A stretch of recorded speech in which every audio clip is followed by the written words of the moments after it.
Hello, my name is Burke Hedges, author of the best-selling book, The Parable of the Pipeline.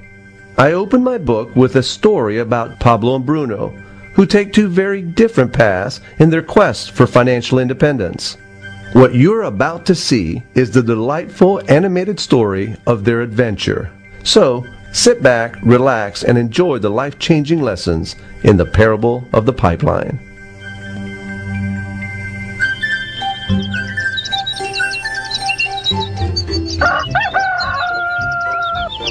Far away, in a small village, near a beautiful valley, lived two friends, Pablo and Bruno. They were both young and dreamed of a better life for themselves. They'd often discuss their dreams about how they would become the most successful men in the village. They weren't afraid of hard work, and they searched for opportunities to help realize their goals and achieve their dreams.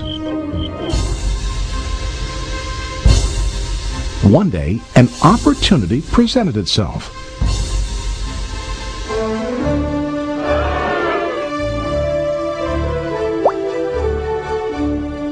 The mayor of the village decided to hire two people to bring water from a spring up on the mountain, across the valley, back down to the village. They were to be paid based on the amount of water delivered to the village. Bruno and Pablo enthusiastically got to work. Every day, from morning till evening, they carried buckets to and from the spring. They worked hard, carrying water to the village. In the evening, they'd return home with their day's wages.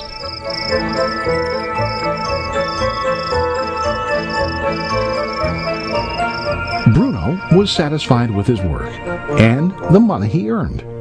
He was sure that with this work he could achieve his dreams. Bruno thought that to increase his wages he could use bigger buckets to bring more water each trip.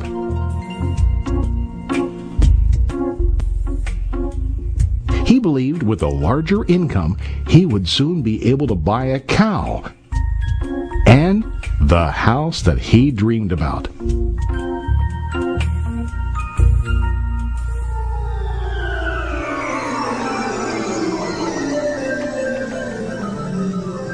Now Pablo was not satisfied. At the end of the day, his back and hands ached, and he was exhausted. He was looking for an easier way to earn more. One day an idea occurred to Pablo. He imagined building a pipeline to deliver the water from the mountain spring to the village. With this pipeline, he could get more water to the village without carrying buckets back and forth from the spring to the village. Soon, he got very excited about his idea and began to plan. Pablo, of course, shared his idea with his friend Bruno and asked him to join with him to work on and help build the pipeline. Bruno thought the idea was crazy. All Bruno could think about was what his money could buy today and how to get it quicker. He felt that building a pipeline would slow him down and delay him in achieving his goals.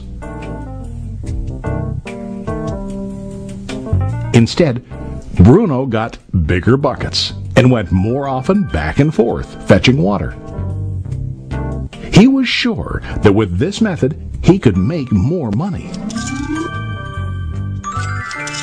Pablo decided to build the pipeline on his own. He understood that it would not be easy to build, and it would take time to complete the pipeline.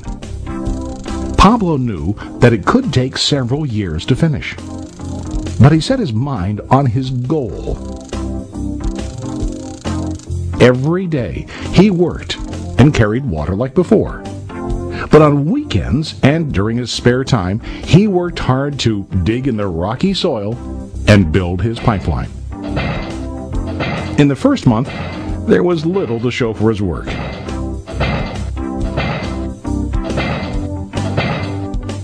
Bruno and the villagers laughed and teased him. They called him Pablo the Pipeline Man. During this time, Bruno's income doubled. He already bought a cow and a bigger house. His lifestyle changed.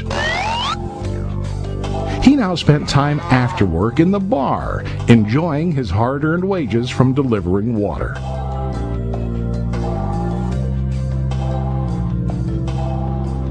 What Bruno didn't realize was that his body was starting to stoop from carrying the heavy buckets every day.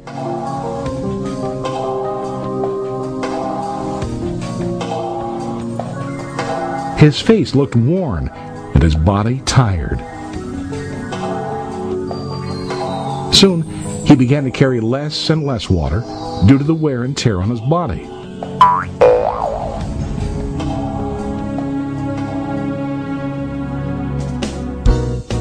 Month after month, Pablo worked.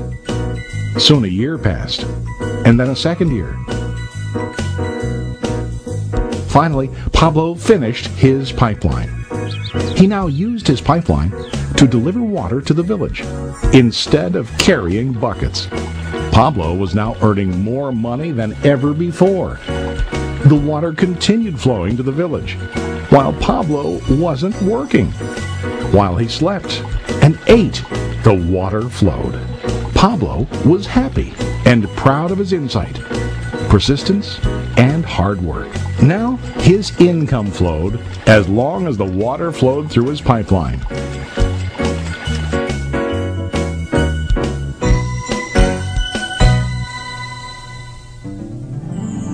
The story of Bruno and Pablo is a reflection of life. Their jobs symbolize what most people do to earn money. Bruno gets his money using buckets.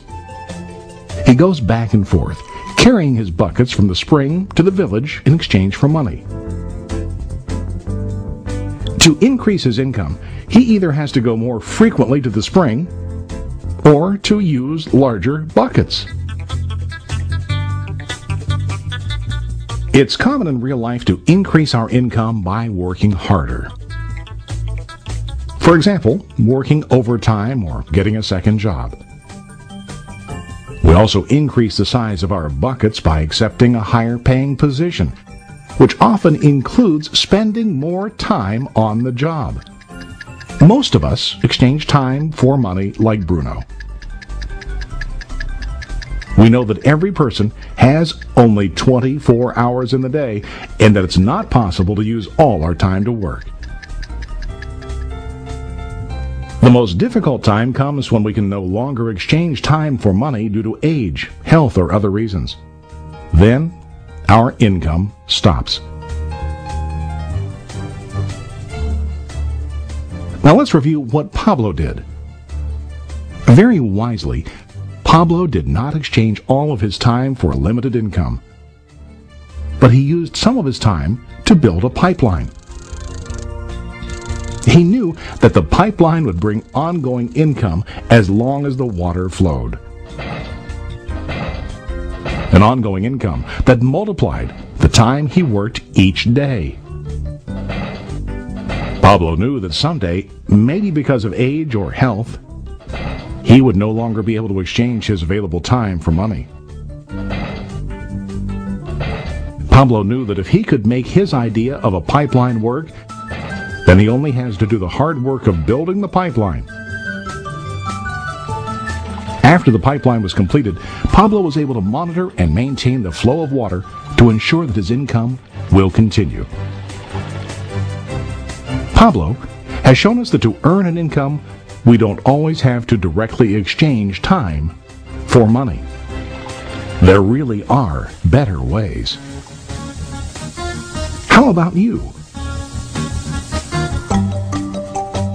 Are you still like Bruno, who directly exchanges time for money?